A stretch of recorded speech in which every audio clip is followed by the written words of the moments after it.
I didn't know I was planning. I just loved doing it. But I realized there was a way that I could make more money and give more growth to the company rather than just the food. Welcome to The Wedding Biz with Andy Kushner, the show about the global wedding business and your backstage pass to the happily ever after world of professional dream makers. I gave you my heart on a silver platter, 'cause you made my dreams come true. It won't crack, baby, it'll never. I'm Andy Kushner, host of The Wedding Biz. I'm really excited today as I record this because I just got back from New York City, where I was invited to the Grammys. And my seat was such that I was able to see some of what was going on behind the props on TV. And I was able to see the incredibly tight, well-organized production that was going on. I mean, they were changing sets within just the minutes of commercials that you all saw. It was really impressive. So that was very inspiring to me. So I want to talk about today's episode, which is featuring Pauline Parry of Good Gracious in Los Angeles. She travels all over the world, but that's where she's based. And long ago, she was the head of the LA chapter of WIPA. And that's when I had a chance to meet her for the first time when I gave a presentation on entertainment for weddings. And Pauline really values continued education and networking and growth opportunities with organizations such as WIPA and various conferences, which keeps all of us inspired and elevates the industry while helping us to get outside our comfort zones. She reinforces the power of the word-of-mouth referrals, as well as the relationships that she forges through these various networking events. And Pauline talks about how she moved to LA from England in her early 30s, where soon after she started her catering business. And she tells a really fun story about a big break that really got her going in the business. And wait until you hear another story about pitching, winning, and executing a catering job for 6,000 people. Pauline's motivation just clearly comes from deep within herself. So enjoy my conversation with Pauline Parry. Pauline, you are the esteemed founder and president of Good Gracious, the award-winning audacious destination management and logistics culinary event company, as you have said in a website. I want to find out more about that. Headquartered in LA, where I am today. And your company specializes in production and event design and gourmet cuisine worldwide. You personally have been inducted into the industry's Hall of Fame. You're the author of the book Food, Fun, Love, Party Styles, celebrating your own unique approach to the art of entertaining. I'm curious, Pauline, where you're from. I mean, I can tell from your accent. I don't think you're from LA. That sounds really sort of quite impressive, doesn't it? Well, it is. I mean, my God. It took 30 years to get to all those, I suppose, stepping stones of, say, success of what we've done over the years. Yeah. But I am actually from England. I kind of assumed. I am from England, and I came over in my early 30s. I actually married a Brit. Time? So where life takes you and what opportunities come your way. Yeah. I actually wasn't married at the time. Yeah. And I met someone and he had an opportunity to come to California, Malibu no less, to do some architectural fitments to a house. Oh. And so the people said, can you come over for 6 months? And when they got here, they realized that the project was going to be a lot longer. Yeah. And so that person said to my husband, do you know, if I can get you a green card, would you like to come? Wow. And it was just like that. And he'd come to me. We were going to get married. So you had met in England? In England. And you traveled with him, obviously? Yeah. No, not really. I didn't travel. He's a carpenter. Yeah. I was actually in hotel restaurant management. Oh. And I only worked in 2 places because I was still quite young. One being a bistro and one being a chateau castle. Oh. Which we actually turned into a hotel back in the day. Yeah. And I actually had been previously married, had 2 children. Ah. And he said, what do you think? And I said, sounds like fun. Wow. I said, but I do have to make sure I have the children with me. So I had to get sole custody of the children, which I did, and in all honesty, I am a lovely mother, a good mother, and my husband was a fabulous father. Yeah. There was no thing, nothing about getting away from him or taking the kids away. It was really, this was an opportunity, and I found it quite exciting. Well, how old were the kids at the time? So the kids were 3 and 4. Oh my gosh. Yeah. You took on a lot. I was divorced when my kids were 1 and 2. And I did get sole custody. It was quite a brutal court case. And I think, judges were a little kinder to women back in the day than to a man. Anyway, I did come to California, did bring the 2 children. And I remember coming here. It was actually Midsummer's Day.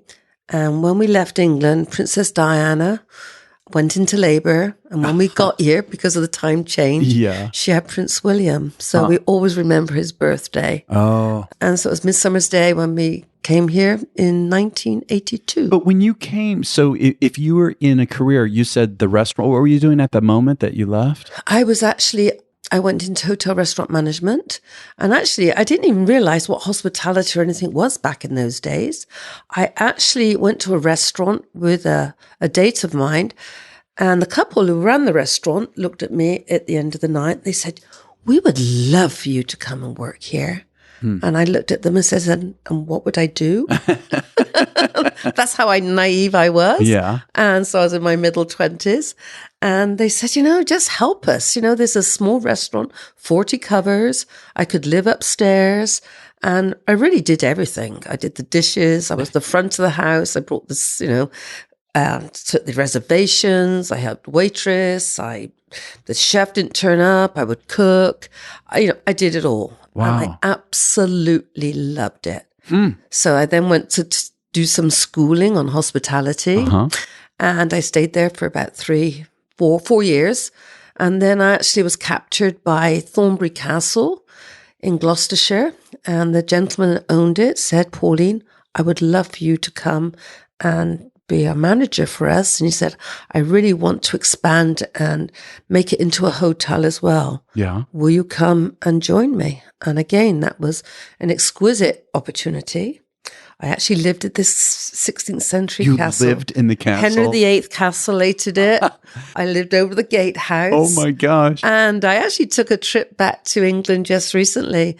And I went there and had lunch just to reminisce a little bit. Yeah. And I actually ended up getting married there. Oh. And then I actually came to America. But turning it into a hotel and running events? I mean, he had you kind of do it all? No, not running events. Yet? Not particularly, because it was a restaurant. It was a Chateau restaurant. It was a privately owned. Okay. And so our events were within the restaurant. And so it was a restaurant, fine dining. He had an amazing cellar. When I took my boyfriend then, now my husband, down to the cellar, he said, "My God, it's like having an orgasm here." Jeez. It was so magnificent. And I learned so much from this person and this gentleman. And I just, I worked long hours, as we do in this business. Yeah. I'd be up at 9, take the children to school, get everything prepped all day, open the restaurant, stay in the restaurant till it closed, and oh my gosh, start the next day. How many years did you work there? I worked there 4 years. It was 4 and 4. 8 so I'm really getting total. a good picture here about you, how you really cut your teeth at learning the foundation of this kind of business. Yeah. So did you? And I was in front of the house, don't forget. Yeah. So when I came to America, so what happened is my husband had the legal status. So did I. Okay. But I was unable to work. And so I actually sort of threw myself into being a fabulous wife, love entertaining. And their friends became parents of my children's friends, so you build up because we didn't know anyone here at the time. Yeah. And so I would invite them over for dinner, et cetera, and they would go, "Pauline, you are so good at this. Why don't you start your own business?" But can I stop for a minute? Yeah. Did you miss what you had been doing in England when you came here? I mean, that's a lot to give up. You're leaving friends, family, you're crossing over an ocean. Or was it more just this excitement coming to this area? I think it was excitement. Yeah. I think I was very much in love. I loved doing new things. And did I miss the family? I did get here and say, "Oh my God, what have I done?" Because the culture was so different. I didn't know how to dress sometimes. Even the common language is sometimes like And when is this opposites. again? Just so I can So kind of this get is a back picture. in 1982. Oh, okay. Yeah. Wow. All right. Yeah, I 35 did, years ago. Yes, that's right. So I'm on a roll. I've been married 35 years. So when you came here and you're entertaining in your house and you said that someone said you should start your own business. Quite a few friends, they said, you are so good. Why don't you start your own catering business? Okay. And I said, well, there's a difference between cooking for friends and starting a catering company. They said, but you're so good at it. And I suppose, again, here I am. I'm adventurous. Yeah. I thought about it and I looked at my husband. I said, I would find that quite exciting. Had you been here for very long when this occurred? No, just a year. See, that's interesting too to me. You're still getting your footing here. I know. And I said, you know what? I think I'd like to do this. And so I literally got myself a business card. I hand drew it, actually. Good gracious at the time? No, it wasn't. No. I was very, I thought it would be quite romantic. My husband, I said, let me take your last name, which is Parry, P-A-R-Y. And people got actually confused it with like Paris catering. Yeah. It's Parry Catering. Okay. And then sort of after being in business about a year, I said, I really don't like this name. And he said, thank you, Pauline. He said, this was meant to be our baby, together we'd grow and make this a fabulous business. And, the name of the company would be his name, which was romantic. But wait a minute, but how did you start from nothing? Like you didn't really know many people except your friends. You got a business card? I got a bit of business card. The printer said, is this it? I said, what's wrong with it? He said, oh, nothing, because I look back at it, it was very amateurish, very, and I just started to tell people, oh yeah, I'm doing a cake. So just spread the word. You just kind of spread the word. Okay. I sat at my typewriter. I started writing menus. I remember formulas. typewriters. Yeah, I know. And the fax machines. Yeah. And just writing what beef options they had, and I did that way. I was head room mother at the school where our children went to. Yeah. And so really the start of the business came from the school. And people would go to the school. And being head room mother, I would have to say to people, we're having a meeting tonight.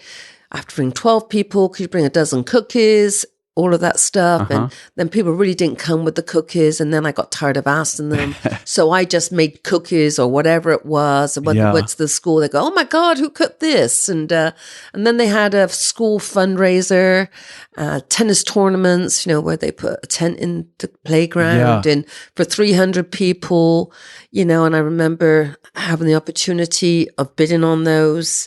And I did 3 of them for them. And from there, what happened was people would say, do you know my sister, she's the office manager in this downtown LA office. And so that's really, it was word of mouth of how it started to grow. And locally in Malibu, they would have a Christmas harvest fair. And I used to, from my British background, I'd make Christmas cake, Christmas puddings, and mince pies. And believe it or not, they sold. And actually, my first big break was there was a temp agency called Apple Temp Agency, I think it was called Apple. Anyway, they did obviously headhunting for people in business. And I used to make an apple cake, and they actually hired me to do 2,500 baskets, gift baskets. Whoa. And in that gift basket was an apple cake. Yeah. And I can't quite remember, I think it was a Christmas pudding, some mince pies. And that was my big break. And from that opportunity and with the check I got, I actually got my first kitchen. So I actually was illegal working from my house. Oh, interesting. For 1 year. I had no money. I just did it. I hope we're past the statute of limitations now. Yeah, I know. And then at the school, they were very good. When I used to do events for them, of those 350 people, they would let me use the school kitchen to help me execute the events. But can I ask for a second, Pauline? So when you got this this deal for 2,500 baskets, did you already have some people working for you? How did you handle to scale is not an easy thing for a lot of people. How did you even take that on? So what happened when that actually happened, I felt as if I needed some help in the kitchen.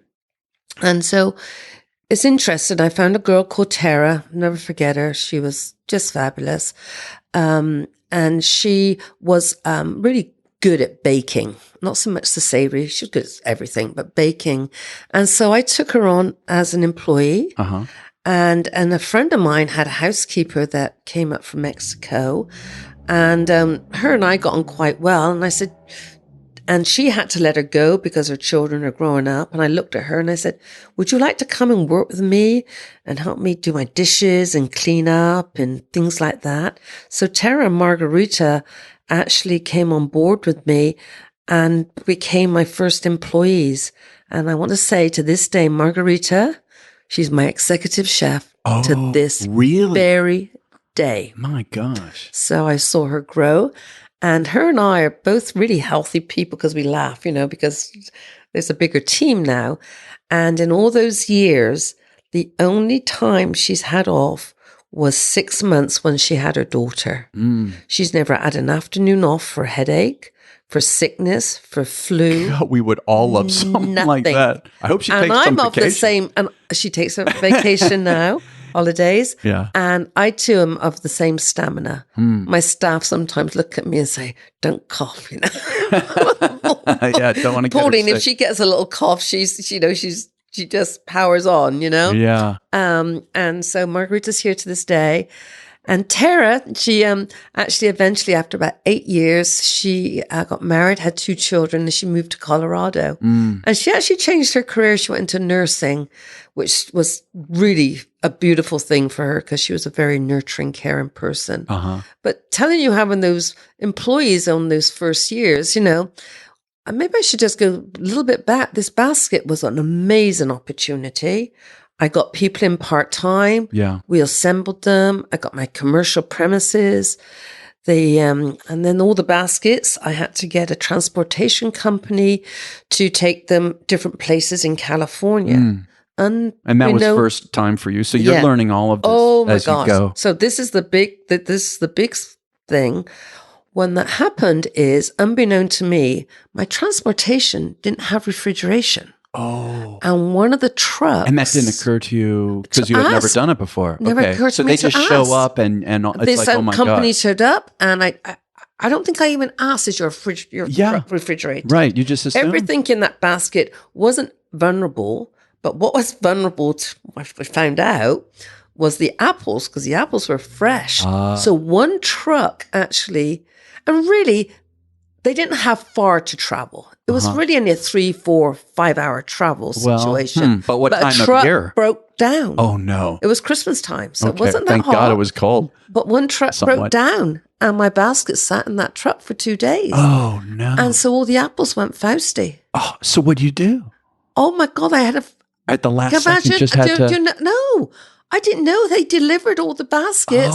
And I got tons and tons of phone calls that their product was bad. Oh no. Oh no, I can't imagine. I didn't know what to do. I was beside myself. Yeah. I just wanted to throw up. I felt as if I let this person down. And kind of very long story short, they were very gracious about it. And I made it up to the people that it only turned out to be right round about 35 people that really not bad out of 2,500. No, it's not bad, but it's enough to kill you. Yeah. And so I had to give him, he was very gracious about it, but I did return some monies to him because I felt that was the right thing to do. And like I said, I started this business with no money, no business plan, just started with a little bit of passion to do this. And so I ran out of money, and it was after Christmas, notoriously, I know now, January and February are my sort of quiet time. Yeah, so you're not turning over business. Sure. I hate to say it, but sometimes I like it when people die in those 2 months. Did I say that aloud? No, I didn't hear anything. And I never had any money to pay my rent. Yeah. And so I went to a bank and had nothing. He looked at all the paperwork and he said, okay. Yeah, what did you collateralize with? Nothing. I said, I got some fake jewelry, some spatulas, I said. And I have this many on the books, but they're not till this, this isn't going into my third year, just second year, just 2.5 years into the business. And he came out and I signed the paperwork and he gave me 50,000. I got it. So you don't know. I guess he believed in you. He just believed in me. And when does that happen? And I actually was on a little TV show. Yeah. I was in Malibu Chamber and they had a production company who wanted to take businesses and just be with them for a couple of days, follow them around. And I was one of those businesses, okay? Yep. And I did it for saying something ventured, something gained. Unbeknown to me, this was like a reality show, which again was all new to me. And on the show, I talked about that this person gave it to me. But when they actually broadcast the show, they showed us our businesses and then they brought in experts and they dissected what you talked about and your business and how it was. And on that show, I was deemed to fail. And that's what that show was about. The show did 25 shows and it was actually for teaching episodes. And I think it's still on PBS to this day. But this had to be alarming to you to hear that. I did. I was so, but he said, there's no fairy godmothers out there. You know, she was very lucky and we all need a break. But, you know, how could you go into business and not have a business plan? So that's what motivated you to do it? Yeah. And then I then decided that, you know, I needed to grow up and be serious about this and get some sleep at night because, you know, didn't have enough business and plan what the next 5 years would be like. Wow, interesting. So how did you come to put together a plan? Did you get help? You must have gotten some kind of consultation. I did, you know, we all have failures and we all have successes. I actually felt a little bit that I might not have had enough experience, a little bit inadequate because I really did not know Los Angeles that well. I'd only been here 2 years. And I did meet up with someone who was quite a vibrant personality and she knew everyone and everything. And we decided to go into a partnership. Boy, this opens up a whole nother... I know. Unfortunately, it didn't work. It only lasted a year. Yeah. But while that partnership came into play, we did together go and find a bigger kitchen. We actually bought out a business name, which cost us $35,000. Wow. We didn't use their name, but we actually were able to get a facility, which I am still in that same facility to this day. Yeah. Believe it or not. And between us, we put a business plan. We hired someone to give us a business plan. You know, we went out and took photographs. We made a brochure. I had more than a business card now and started to, back in those days, go in the telephone directory and do the walk as at Yellow Just Pages. Just cold call, basically. And cold calling and supporting the schools. The schools were still a large base of where a lot of my business was coming from. And my outgoings weren't tremendous. I had Tara, and Tara was always going to leave me because she never knew if her check would go through or not. And she said, I need some stability in my life. You know, I said, yeah, we all do. But she never did leave me because we did settle down and we did find our strengths and our ground, and we did build up a great it's interesting to me when people talk about partnerships when they say that it fails, you know, and they make a face. It seems to me that that's also at the same time, like you're describing, where we learn a ton. I still feel like there's something to be gotten out of every single experience. Absolutely. Don't you think? I mean, if you hadn't done that. Yeah. It's like, if you haven't done that, I wouldn't have grown the way I did. I just really found a strength from things that go wrong.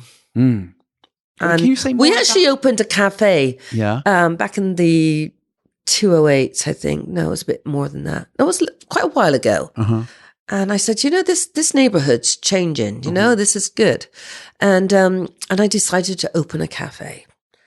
Wait, this is in the Fabulous. middle of all of. Yes. Whoa, you took on a lot. Yes. And wait a minute, let me think about it. Your No, kids that are still was pretty 20 young. years. That was 20 years ago. Yeah.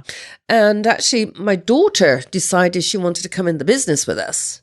Is that Joanne? Yes. Okay, she's now she runs the culinary team, I believe. Yeah, she runs the culinary team, but she's actually, chef. I promoted her to vice president this year. So she's got more of a financial interest in the I hope you company. gave her a raise there. I gave her a raise. I gave her a financial part of the business as well. Yeah. But she's, she ran the culinary team. So when she came on board with us, I said, okay, we're going to run this cafe for me.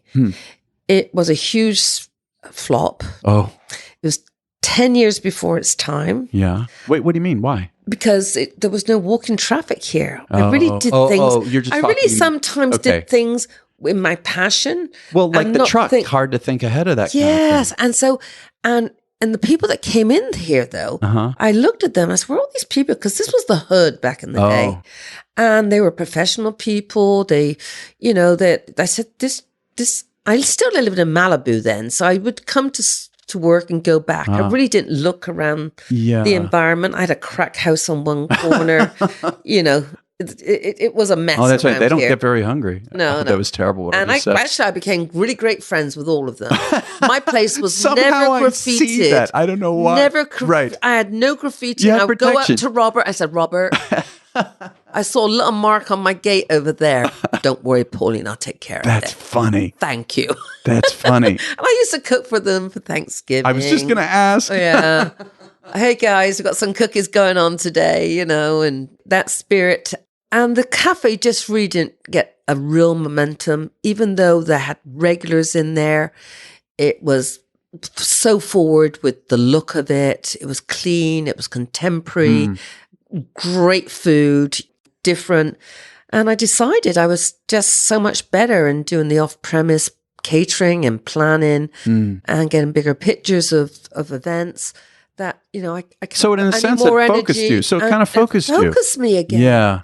And with that happening, what happened was I actually lost my home in the fires in Malibu. What? Yes. Oh. And we came here and I looked around. I said to my husband, I don't know.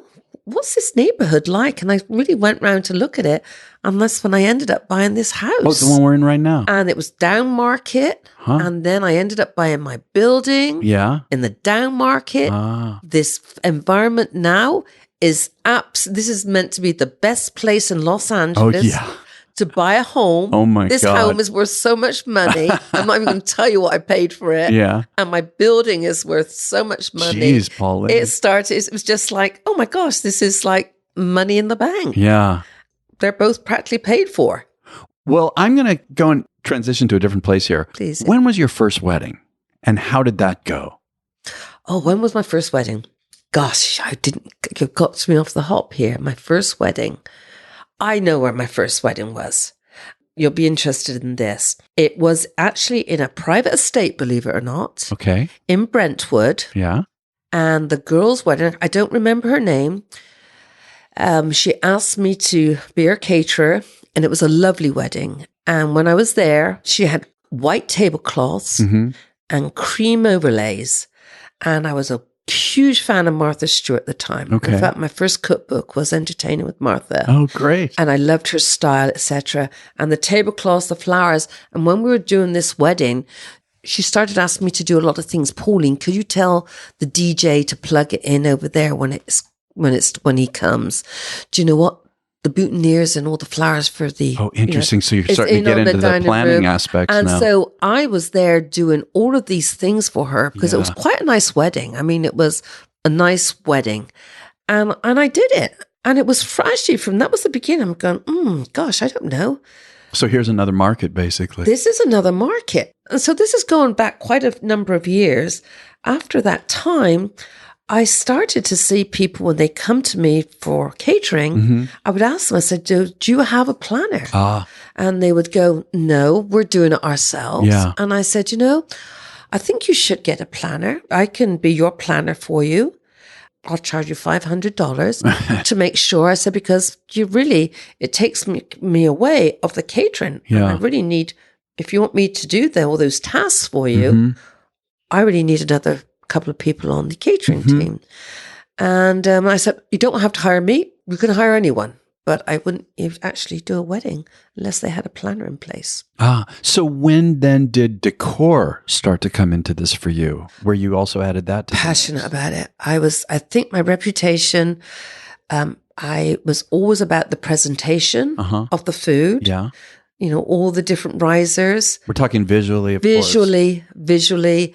And it was just something that was near and dear to my heart. And so I would always add an element that gave it a little pizzazz. Like, for instance, when I did the first tennis tournament I did for 350 people. It's a tennis tournament.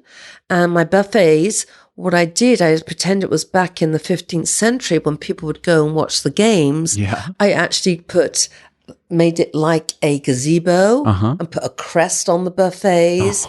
And so that my food was behind it. So it was like I was watching the games in the great. tent. Yeah. And I trade past my food on a tennis racket that I come got on. made. That's brilliant. And I actually had a tennis ball that I put on a little ding, ding, ding, ding. So it bounced a little bit off the side of the tennis ball. A little bit hokey when I look back on it.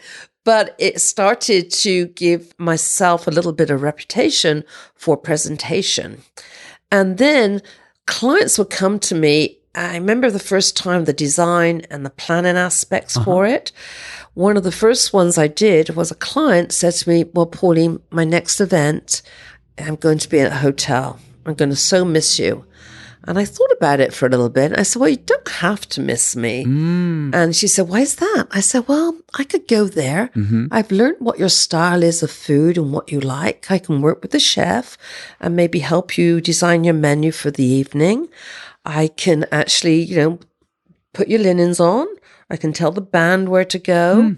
I didn't know I was planning really at that stage. I was helping her. This business was, not as, this was 30... So I'm 30 years fresh this year. That's a little bit of a lie because I never wanted people to know how long I was in business. I felt it would be a detriment to me.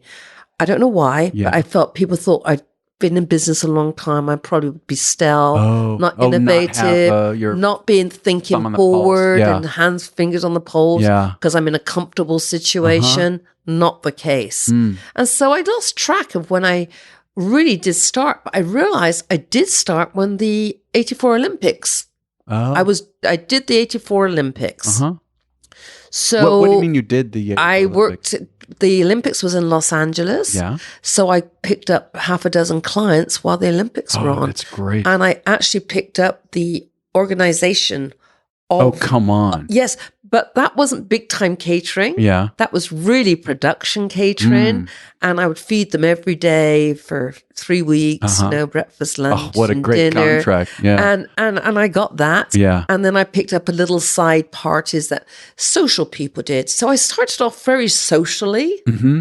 And that then developed into a bigger picture when corporate started to come on the scene. And just like I said, I didn't know I was planning. I just loved doing it. But I realized there was a way that I could make more money and give more growth to the company rather than just the food. What really strikes me, Pauline, is how organic all of this has been for you, except for maybe a few moments of I'm going to start a cafe. Other than that, it seems like everything just kind of, not that it came to you, because obviously you had the talent, the skill, the vision to do something with it, but it seems so organic. Yeah. It actually was, and I remember having dinner here with a friend of mine who was an attorney. And I said, I think I've been doing more planning as we're going along. I see the need from my clients, and planners weren't so rife then. Yeah, right. And he said, why would I pay you to plan? I said, well, what do you mean? He said, well, I can plan things of like a party. Yeah. Who needs to hire a planner? And why would they pay you that money? And I said, well, I think there is a need for it. And there's people that actually don't quite have the talent for it and are too busy sometimes. And they feel they might be enough to be more places, than one. And to have someone on a team that can take care of their entertainment needs and hospitality needs and service. Yeah. I said, there are people out there that will do that. Uh-huh. And so that started the ball rolling with that. I see. So I want to ask about some of the minutia of this. Producing, in your website, there's a statement, producing the flow, mastering timing, and assuring the event is masterly conducted. Mm-hmm. Can you say something about that? Tell me more. It is all about the flow. Mm-hmm. It is all about the logistics. And it's all about the experience that guests have from the moment that they get to that event. Right. To me, it's so important. The entrance actually goes right back to the invitation.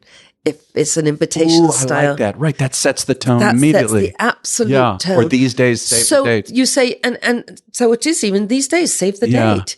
You know, people are asked, I'm actually going to do a party for my husband this month. And it's, you know, it's very important to me. He didn't want it fussy. He wanted it a little bit more casual. Yeah. And so, you know, but you have to give people the sense of occasion for what it is, you know? So it goes right back to that invitation, our discussions of what the expectation is, whether it's a corporation, whether it's a couple, whether it's a social occasion, and that you have the team in place that's masterfully, you know, been given the details of how it should work and what it should happen and at what time. You know, that fabulous production notes, timelines is so important, but it's also having a sense of who that client is and in corporations, what that brand is and who we have there and who we don't have there. That is really the success of the event when it comes to the end of the day. And even at the end of the event, it's all about how that event is broken down, how the strike went, and how flawlessly it finishes, even at the end of the day. Because, you know, if you've got 12 vendors there, you don't want 12 trucks coming in. Yes. Or the valets, you know, all coming at once. There is a timing of how things should be done, and the execution of it from the beginning to the end is so important, you know, that it's correct at the end of the day. And you leave, you know, your facility. I always want to go back to my facilities. So I'm very respectful of facilities and people's homes, that you leave it better than when you arrived. Okay. You've got to treat it with the utmost respect. Yeah, I like that too. And whether the word is masterful, but I think it is masterful. You know, you're in entertainment. The connection of, you know, your part of that event. Absolutely. Is powerful. Well, I like how you say, technically you said masterfully conducted. Yes. Conducted, that's it. Conducting. Right. You and I, we have to work so closely together. I recently did a wedding not so long ago with an entertainer, and it wasn't going as the timeline said. The couple was being very uncooperative about things. We didn't, you know, and between us, we said, we need to get a plan together. And we had to get a plan. And it's not that we were not given the plan of action to our guests, but it saved the wedding. Well, I also like the way you said between us, as opposed to you just coming up with a solution and dictating it. Yeah. No. It's teamwork. Every person, the florist in my kitchen, person who does the scullery, who does the chef, who's prepping it, are so important. It's interesting. While we're on this, you said in an interview somewhere, we work hard to build good working relationships with creative partners who have the same sensibilities as we do. Could you say a little more about that? Oh, yeah. You've got to have the same sensibilities. You look at for their professionalism. We look at what product they've got. We have conversations. You know, I've been in business a long time. It's an important part of my job is to know who these creative partners I want to work with and why I want to work with them, and that we are on the same page as ourselves, but also for our clients. And it actually can come down to personality. Yeah, sure. It's not only product. It's not just talent. It's not only price point, and it's not only talent, but it's also about their disposition of how we work together. Oh God, especially in social events. Well, any kind of Especially event, in social right? events, Yeah. you know? I'm very particular. I will not refer anyone if I've not really had an experience of working with that person. I might say, I know that person. I've seen them work at an event. I've not personally worked from them, but I think they could be a good fit for you. And I'm very careful about who I recommend. You know, to do. I also want to point out something that you called it creative partners, and there's someone who I interviewed on the show who said, actually at a conference, he said, let's stop calling them vendors. Yes. Let's call them partners. They are partners. And I love it. It's a different, sense to it. And creative partners. Yes. I love that. They are creative partners. I think everything we do is creative. So I have a facility. My business was started with catering. Yeah. I'm an off-premise caterer. It grew into planning. It grew into hospitality. And with hospitality, entertainment comes in, lighting comes in, floral comes in. I might had to have a Ferris wheel built recently. So carpenters come into play. You built a Ferris wheel at an event? I wanted 2 Ferris wheels for food. Oh, for food. Oh, gotcha. So there's one good thing about being married to a carpenter. So I have my own little production facility, which as you grow, is not everything comes off the shelf. Yeah. And so I lost my train of thought. Oh, well, I'm sorry. We were talking about the, I threw you. So what I'm doing, my creative partners are who I am. I do not have a florist in my facility. I do not have a carpenter in my facility. Yeah. I do not have lighting in my facility. So I've built up professional relationships of people who are an extension of what I feel good gracious is. And because I know their talents are greater than potentially, and I did not want a facility with all those talents sat there when I did not need them 100% of the time. Do you tend to use the same people? Yes. Yeah. Why do you say it like that? I always have my mind open, but I'm fortunate enough that I have had the same stream of people because we work well together. Yeah. And I know what I'm getting from them. And I might say this time, I think it's like florists. I think there's like 3 out there that I particularly like, and they actually have different styles. And so not every style is needed for every single event. Yeah, I see. So it's just like for me, for catering, people, I might have a style or I might be pigeonholed into something, but I might not be the perfect fit for every client. And so I do have to keep my eyes and ears to the ground, just to make sure my resources, I know of what's out there. That's part of my job. I'm very much an association person, very much a conference person. I think they keep me ahead of the trends. I was actually a speaker on Mike Roman's stage for probably 10 years. Oh, yeah. And that was, and to really do your work and teach to your peers who are the toughest crowd in the world, and to try and elevate it to make sure our innovation and the way we do business is really top notch. And by doing that, I found myself meeting a lot of people that I didn't know. And so I found talents everywhere. Yeah, I read that you had said, I keep up with education by going to conferences and encourage my team to do the same. Yeah. I think staying current on what is going on in other markets as well as industries, be it technology or marketing, is important. And finally, I try to always put myself out there at every opportunity and not hide in a bubble. Yes. I can't hide. And I fear, I want to say, this is, even today, is a little bit out of my comfort zone, and people cannot believe that. What is going to conferences? You mean? No, talking, just talking. Yeah, I love talking. Don't get me wrong. Then this is really this is relaxing. Yeah, but for an hour before you came, I was a little bit apprehensive. Yeah, and some people just can do it quite naturally.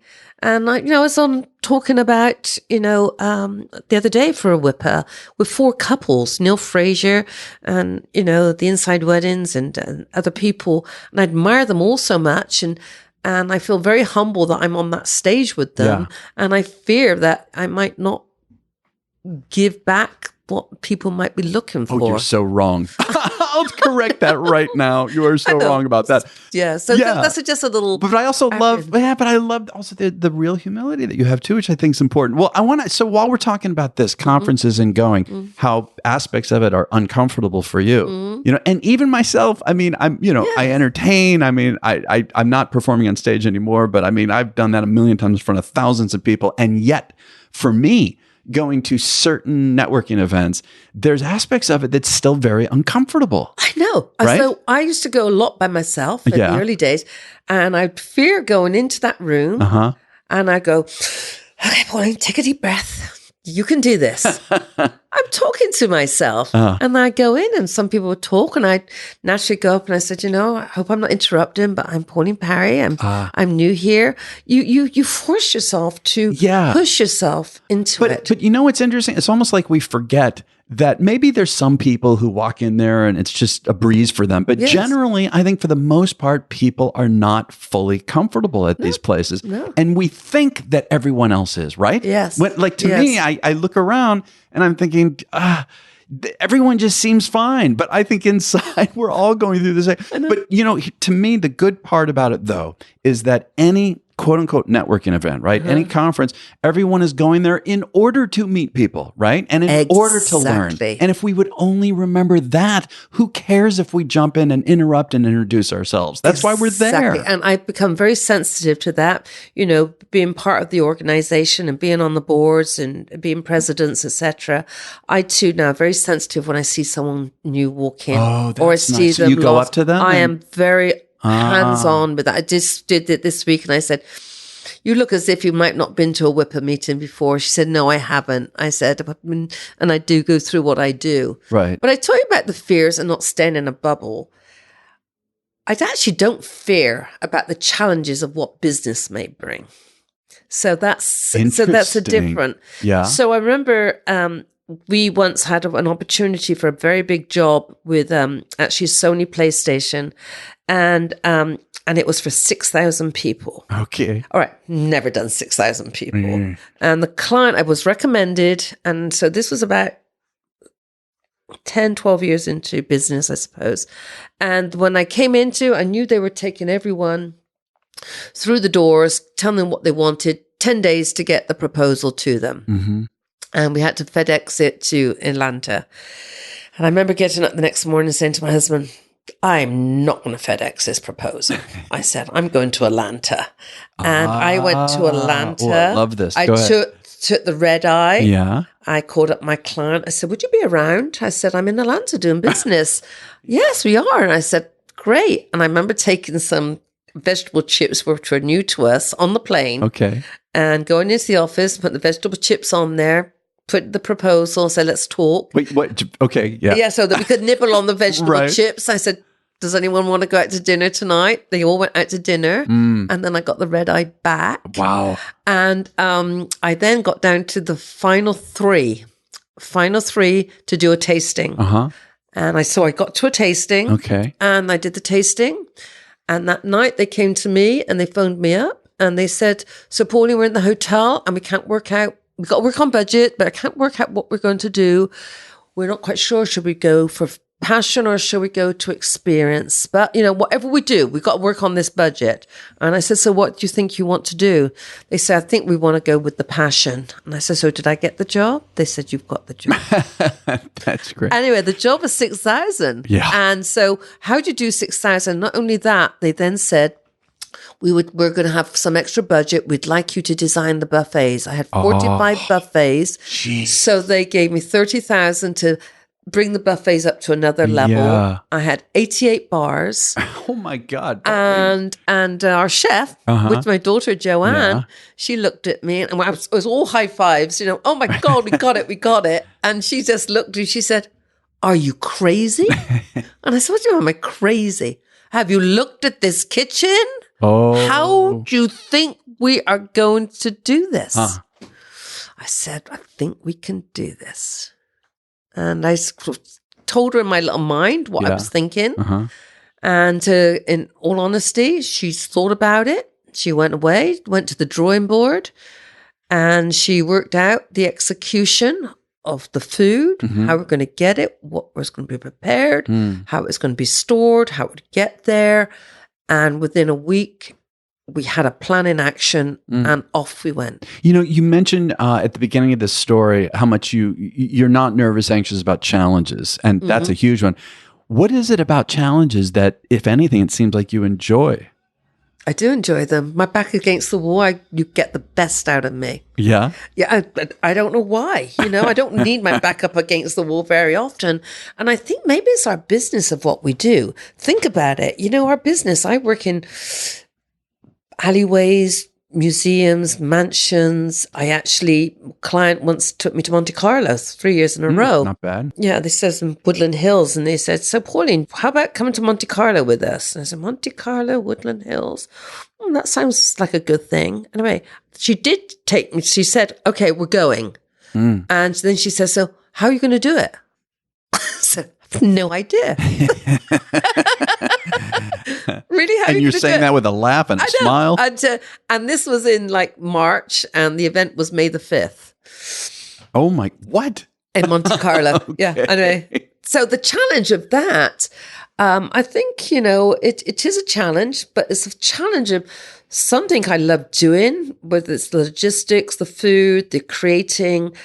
I don't fear that at all. I don't fear it. And I don't even fear when sometimes you're doing it. I don't even fear, oh my God, what if the client doesn't like it? I seem to have a confidence about what I've done. Yeah. And I think that is a good thing I just seem to have a confidence about it. I don't fear that. Wow. Even when going up to it. And I don't know what that's all about, because people around me go, oh God, what if this doesn't work? And I said, it'll work. And so if it didn't work, I think I have sort of a sensibility of what we can do to make it work. You know, isn't there also something, it's like what you said to your daughter with the issue about the kitchen for the 6,000 people, when you said to her, basically what you said, we can make this happen. Like, it's like, I like that too a lot. I like to just, because in the beginning I would get really kind of freaked out. Yeah. I got to the point as I got older where I learned to just assume there is a solution. And if you assume it, it's a different, well, not only does it kind of calm you down, but I think it creates this environment to then be creative and figure it out. I think so. And like you said, sometimes events, the well-laid plan of an event, and I can guarantee you 2 days before the event, I'm going to say, oh my God, we need to change this up. We need to do something better. Yeah. I've just seen this, and that happens all the time. So I'm always sensitive about not changing the whole plan, because you can't do that. But I feel internally that we can elevate it to another level that I might not have thought about in the process. I would definitely go there. Right. So you're going there with that flexibility too. And knowing there. Yeah. Yeah. And they're saying, we don't need this at this stage, Pauline. I said, do you know what? We do need this. Well, and that explains what you said. I also read that you said the art of what we do is really finding solutions. Yes. There it is right there. Solutions. Yeah. Absolutely. Yeah.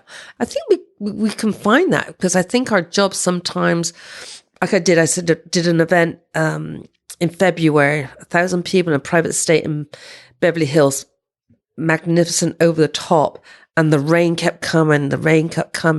I then had to subfloor everything, and then I put a canopy, because there was a stairwell from the upper garden to the lower garden. I had a canopy built, but what happened is the ground got so saturated, the water came out of the ground, and it was like Niagara Falls down the steps. Oh my God. And the event director for the company that I was doing it for, she came in and she came through the first part, and she said, Pauline, this is magnificent. She said, you must be so proud. She said, this is absolutely fabulous.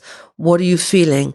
I said, I'm not really quite sure whether to slip my wrists or shoot myself. I said, because it's like Niagara Falls going to top to bottom. And she said, oh my God. And I said, I'm not really quite sure what to do. Yeah. And again, then as a team, we rallied together. She said, okay, let's go and look at the problem.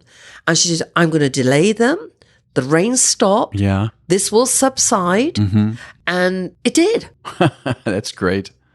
Absolutely did. And the party went on, and no one knew what happened. Yeah. That's amazing, isn't it? No one knew what happened. And like you said, we think of these things. So I want to ask, looking back on your career, and I mean, incredible stories. I'm just like, this is amazing to me. How do you define success? Do you know success in business? Whatever you like. Success to me, it comes from the heart. And it's interesting, with the growth of the company, I want the growth to be there, but I still want the quality and the boutiqueness of it. And that we can do things in a beautiful way for all of our clients. So the success of what we've done, we have to be happy with what we're doing. And I'm very much within my company that there's got to be a balance with it as well, that we're all balanced and so that we can all produce and do our work quite fabulously. I've had probably 2 burnouts over these 30 years. Okay. And one of the burnouts was, I think the first burnout was really overworking, underpaid, and to have to reevaluate, is this what I really want to do? Because business takes over and the money side of things isn't something I'm that interested in. Yeah. And so, I had to, from that side, hire more people, and you get nervous on how the growth comes with hiring. Yeah, you mean to keep up with the cost, to handle the cost it? And things like that, because you're the creative. Yeah. You're doing the actual work. You're doing the client connection. You're working it all out, and then like you said, going into 7 years, and then you're doing the bookkeeping. So is this a leap of faith then? So it's a leap of faith, and then it's knowing the right times of how the growth with the management of how you grow your company. And I think the success coming is with the team that you build and the growth of the management of the company, and that you really can't do it alone. Yeah. And that you hope the culture of what you've built really translates into, the success of all the team around me. And I feel that is why I am successful. I'm not successful on my own. I have a really good, hardcore team from the culinary side. And from the other side, yes, I've actually had staff who've been with me, who've actually gained a lot of strength and become extremely good at what they've done and have moved on. And I just know that's always what's going to happen. I'm teaching them their craft to move on to be successful in their own right. And I think this business lends itself to entrepreneurship. Yeah. But I want to tell you, when I see them be successful, I'm very proud of them that they were part of the team. Yeah. There's a couple out there I wasn't so proud of. But I want to well, say... we all have a couple of those. But I want to say the majority is, I just love them, that they are successful, and that I was proud that they were on the team, and that's where it all started. This is wonderful, Pauline. Wow. So if people want to learn more about you, find you, is it your website, which I know is GG Events with an S, GG Good Gracious. Yes. So it's GG Events. Anything GG else? Events, Is that the best way? So I rebranded myself to go into my 30th year of business. Yeah. And, it was funny. I was always Good Gracious Events, which is quite a lot of writing. And so this day and age, as you know, everything gets shortened. So GG Events makes it easier for people. So yes, GG Events, but I think they can still find us at Good Gracious as well. Okay, well, good. Well, thank you so much for sharing. Pleasure. What a wonderful story. Thank you, really thank you. Yeah. Great, and thank you for inviting me. This has been The Wedding Biz with Andy Kushner. You can find us at theweddingbiz.com and on Instagram, Facebook, and Twitter at Wedding Biz Show. I gave you my heart. If you want to support the show, we'd be grateful if you shared it with colleagues, friends, and family. We'd also appreciate your review wherever you listen to podcasts. Thanks for listening. It'll never shatter.